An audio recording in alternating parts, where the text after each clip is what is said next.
Računalniške didaktične igre bodo v prihodnosti zagotovo imele pomemben vpliv na izobraževanje in jih bomo uporabljali v izobraževanju. Zakaj? Današnji učenci in učenci prihodnosti pripadajo tako imenovani digitalni generaciji. In že danes opažamo, da se način dela, način učenja pri tej digitalni generaciji precej razlikuje od načina dela in učenja generacij pred njimi. V čem je ta razlika? Učenci digitalne generacije nimajo nobenih problemov s tehnologijo. Obvladajo jo brez težav, hitro se naučijo jo uporabljati, jo prilagajati svojim potrebam in podobno.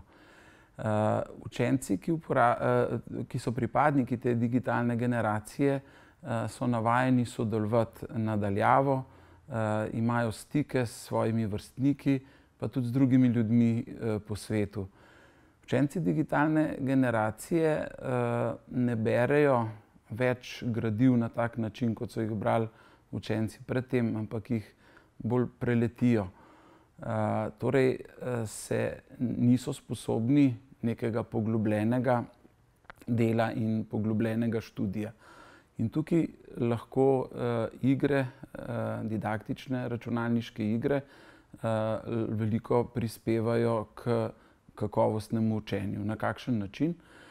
V kakovostnih didaktičnih računalniških igrah so učni cilji, torej z drugimi besedami je učenje skrito v igro in učenci takrat, ko igro igrajo, poskušajo dosegati cilje igre. Ne zavedajo se pa tega, da se ob tem, ker je v igri skrito tudi učenje oziroma učno gradivo, da se ob tem tudi učijo. Kadar igrajo dobre didaktične računalniške igre, velikokrat padejo v tako imenovano stanje flowa. To je tisto stanje, ko pozabimo na svet okrog sebe, na čas, na druge potrebe in se osredotočimo na tisto dejavnost, ki jo počnemo. In na ta način, seveda, če je v igri skrito učno gradivo, če so v igri zapakirani učni cilji, se učenci torej v tem stanju flowa hkrati tudi učijo. Seveda, didaktične računalniške igre ne bodo uporabne za vsako priliko in v vsakem času.